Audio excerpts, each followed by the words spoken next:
Clinical depression, a mental health disorder characterized by persistently depressed mood or loss of interest in activities causing significant impairment in daily life. And it said that more than 3 million US cases are found per year. That's a lot.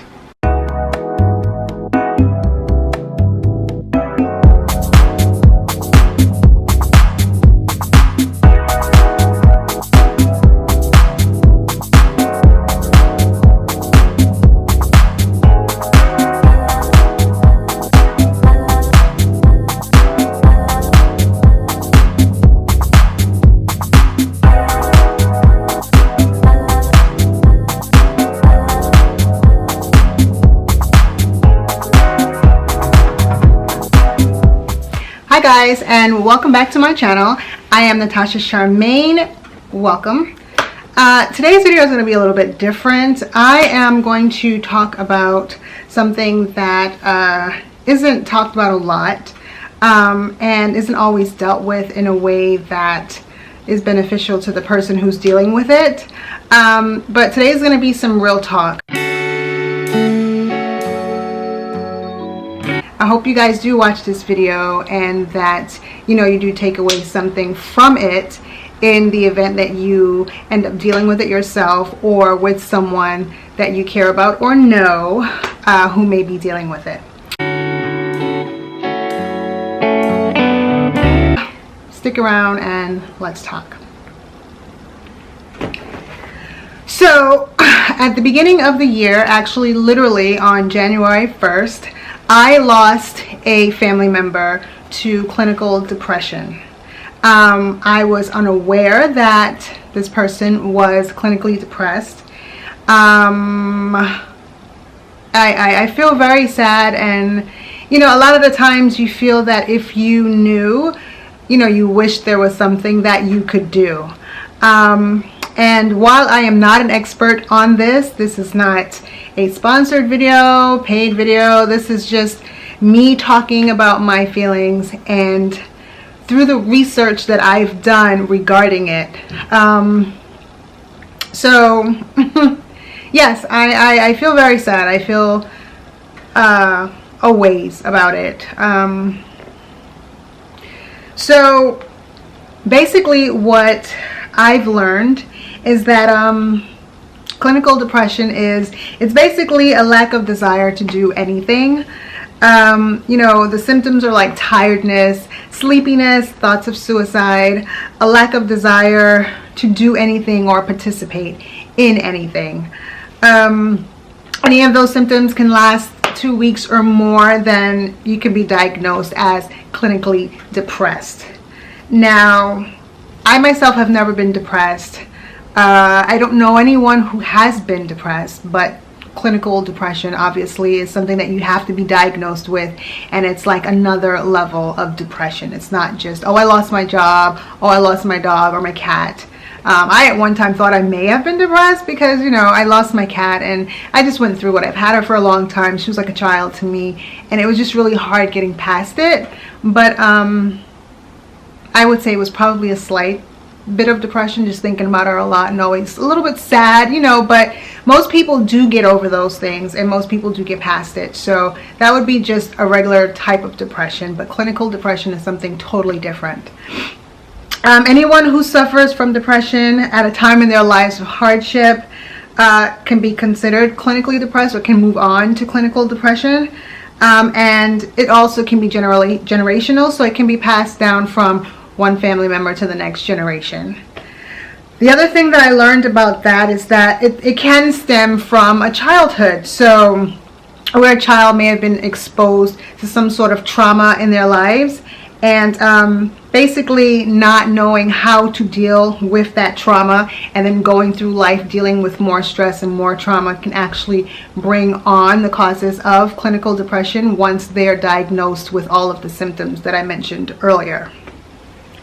Also, what you can do if you yourself or anyone think that you could be clinically depressed without the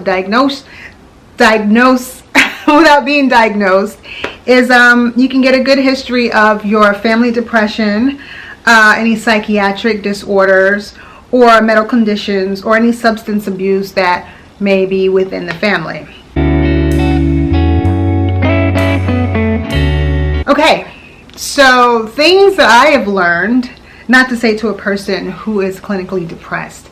I can't imagine what conversations must be like with a clinically depressed person. I've only heard through my family members what their conversations were like with her prior. But the things that I have learned that you do not say to a clinically depressed person, one of the things you want to say to them, you don't want to say to them, is snap out of it. More than likely, they're depressed, and if they've been depressed for 2 weeks or longer, they would have snapped out of it if they could have. So at this point, you don't want to say something as insensitive as that. The next thing is you want to say that you understand. There's no way that you can possibly understand what a clinically depressed person is going through unless you yourself has been or is clinically depressed. The thoughts that they have are totally different than the thoughts of a person who's functioning normal would have. A lot of their days are very dark, are very sad, and it's hard for them to push through that. So there's no way that you can possibly understand. You can't tell them we all have bad days. That's not a good thing to say to someone who is clinically depressed. A bad day for us is not a bad day for a clinically depressed person. All their days are bad, and it's very heightened. They look at the negative a lot, and they emphasize more on that than anything else. So one of our bad days, where at some point we may have laughter throughout the course of the day, their day is not like that. It's totally different, and it's not something that you should say to a clinically depressed person. And to tell them also, think about the good things in your life. I've heard that's something that you couldn't say, that you shouldn't say. Yeah, they could think about the good things of their lives, but again, they tend to focus mostly on the negative things in their lives. And while thinking about the good things could help, it's probably not something that you should say to someone who is clinically depressed, as it's not an easy thing for them to do. So that's probably something that I wouldn't say to them either. But there are some good things, some positive things that you can say to someone who is clinically depressed. You could ask them if they would like a hug. You can let them know that you love and you care for them. You can also let them know that they're not alone in this. You can also tell them, although I may not understand, help me to understand. Maybe they can explain to you as best as they could.